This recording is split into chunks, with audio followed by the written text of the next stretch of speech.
একটা জিনিসই চাই, আমি আমার স্বামীর মুক্তি চাই। আমার স্বামীকে আমি যেভাবে বের করা যাবো আমি ওইভাবেই চেষ্টা করব। আমার স্বামীকে বের করার জন্য আমার যা যা করতে হবে আমি তাই করব। বাবার উদ্দেশ্যে কিছু বলার নেই। বাবার উদ্দেশ্যে একটা কথাই, যে মানে আমার বাবা যেন আমার জন্য দোয়া করে, আমি জানি সুখী হইতে পারি। আমি যে ইয়েতে আসছি তার সাথে জানি সারা জীবন থাকতে পারি, সংসার করতে পারি। মানে জানি একদিন জানি ও জানি মানে আমার স্বামী জানি প্রতিষ্ঠিত হয়ে মানে তার মনের মতো হইতে পারে। আমার শুধু এটুকুই বলা, তাছাড়া তার কাছে আমার কোনো কিছু বলার নাই। এখন মানে হুমকির মধ্যে আছে, আমাকে নানান জায়গা থেকে খোঁজাখুঁজি করতেছে। কোর্টের থেকে সার্চ ওয়ার্নিং বের করে রাখছে, আবার থানায়ও জিডি করা আছে। আমার এই জায়গায় জায়গা থেকে খুঁজতেছে, আমাকে নিতে পারলে বলছে যে কোটি টাকা দিয়ে হলে আমাকে নিবে, নিয়ে মেরে ফেলবে, এইসব বলছে। আর আমার খালু আছে একটা আজগর, উনি আমার বাবাকে মানে উসলে দেয়, বলে যে মায়না নিবি কেন। আমার বাবা যাও তা মায়না নেওয়ার চেষ্টা করে, যে না থাক, সব মীমাংসা করে দেয়, এত কিছু হয়ে গেল, মেয়ে 4বার চলে গেছে, এখান তো মেয়েরে বুঝাইতে পারতেছি না। যখন বলে তখন আমার খালু এলো আজগর, উনি আমার বাবারে বলে তুই কেন এতই করবি, তোর মেয়ে এত বেশি হলে আমাকে দিয়ে দিই, এসব বলে। মানে উনি উসলানোমূলক। আমার যতটা মনে হয় এইসব বিষয়ে যত যা হইতাছে আর সব কিছুর পিছনে দেয় আমার খালু আজগর। আমার স্বামী সোহাগ আর আমি দুজনে সেম কোচিংয়ে পড়তাম। ওই জায়গায় থেকে ওর সাথে দেখা, ওই জায়গায় থেকে ওর সাথে মানে পরিচয়। তারপরে দীর্ঘদিন কথা বলার পরে তারপরে আমরা দুজনে একটা ডিসিশন নিই যে এখন আমরা বিয়ে করব। তারপরে আমরা কোর্টে যাই, কোর্ট ম্যারেজ করি। কোর্ট ম্যারেজ করে বিয়ে করার পরে ওরা একটু মানে গরিব, আর্থিক সমস্যা, এর জন্য আমার বাবা মা এটা মেনে নিতে পারতেছে না। এর জন্য ওর নামে মামলা দেয়, ধর্ষণ মামলা আর অপহরণ মামলা। এখানে ওর কোনো হাত নাই, আমি স্বেচ্ছায় ওর সাথে চলে যাই।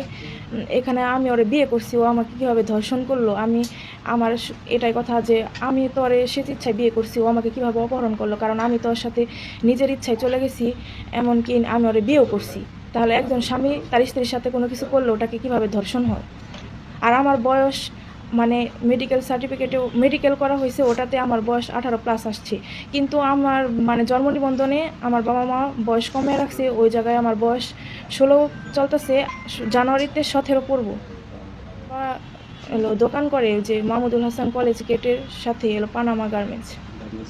আমার বাবাও করতেছে, তার সাথে কিছু মানুষ উসলেও দিতেছে, যেমন আমার খালু আজগর, তার ছেলে ফাহিম, আর আমার খালা টালা আছে, এইসব উসলে দিতেছে। তাছাড়া অন্য কেউ নাই, এইগুলো মানুষই বেশি উসলে দিতেছে। তার মানে আমার বাবার মানে আমার ফ্যামিলির মানুষ, ওগুলো তো আমার মার ফ্যামিলির মানুষ, কিন্তু আমার ফ্যামিলির মানুষ আমার বাবাকে বোঝানোর চেষ্টা করলে তাদের সাথে ঝগড়া করে, তাদের কথা পাত্তা দেয় না। কিন্তু আমার মার ফ্যামিলির মানুষ ওইগুলা মনে আমার বাবারে উসলে দিতেছে। হ্যাঁ, আমার বাবা আমার ক্ষতি করার চেষ্টা করতেছে, আমাকে নিতে পারলে একদম মেরে ফেলবে। বাবারা তো ভালো চায়, সেটা বুঝলাম, বাবা তো ভালোই চাবে, কিন্তু এমন এমন মানুষ এর পিছনে দাঁড়াইছে, মানে বাবার মাথার ব্রেন একদম ওয়াশ করে দিছে। মানে এমন এমন বলতেছে, এই মেয়ে তো বাবা করতেছে, এই মেয়েটাকে তোর উপর মানে তারা মানে জিততে চাইতেছে। এই মানে আমি যে মানে এদের বিরুদ্ধে লড়াই করতেছি, তারা ভাবতেছে যে মেয়েরে কোনোভাবে জিততে দেবো না, আমরা যখন এটার নামছে এটা সেই দেখে ছাড়বো। মানে এই মেয়ে জানে কোনোভাবে জানি না, এটা জানি না হয়, জানি এরা জানি বলতে পারে যে গেছিলি করছিলি, কোনো কিছু পারলি না, আমাদের উপর তো কোনো কিছু হলো না, এটার জন্য তারা মানে জিত পূরণ করতেছে, তাছাড়া কিছু না। মানে এই মানে কিছু কিছু মানুষ আছে, তাদেরকে উসলে দিতেছে যে কোনোভাবেই করবেন না, যদি মানে বসার টসার ইটি করে যে মীমাংসা করে দেয়, তখন ওই যে ওইগুলা মানুষ মানে বসতে দেয় না, আর উসলানিমূলক অনেক কথাবার্তা বলে, তখন ওই যে আমার বাবার করে না, মানে জিদাজিদের হচ্ছে। বাবার উদ্দেশ্যে কিছু বলার নেই। বাবার উদ্দেশ্যে একটা কথাই, যে মানে আমার বাবা যেন আমার জন্য দোয়া করে, আমি জানি সুখী হইতে পারি।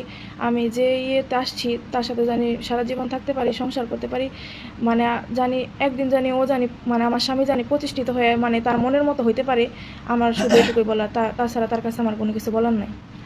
সেটা তো মানে একজন বাবা চাইবে তার মেয়ের একটু মানে ভালো ঘরে দিক, ভালো থাকুক, সুখে থাকুক, এটাই তো চাই। তাহলে আমি যদি ভালো ঘর কি মানে আমি যদি ওর কাছে মানে আমার স্বামীর কাছে যে সোহাগের কাছে যদি ভালো থাকতে পারি, তাহলে তাদের তো অসুবিধা হওয়ার কোনো কিছু দেখতেছি না। কারণ একটা বাবা চায় যে তার মেয়ে ভালো থাকুক, যে জায়গায় থাকুক ভালো থাকুক, এটাই তো চায়। তো আমি যদি বারবার চলে আসতেছি, এটাতে বোঝাই যাইতেছে যে মেয়েটা এই জায়গায় থাকতে পারবো, এই জায়গায় ভালো থাকবো, এর জন্য মেয়ে এই জায়গায় বারবার চলে আসতেছি, এটা তো তার বোঝা দরকার। সে বিষয়ে মানে তারা বলছে যে ইউরোপে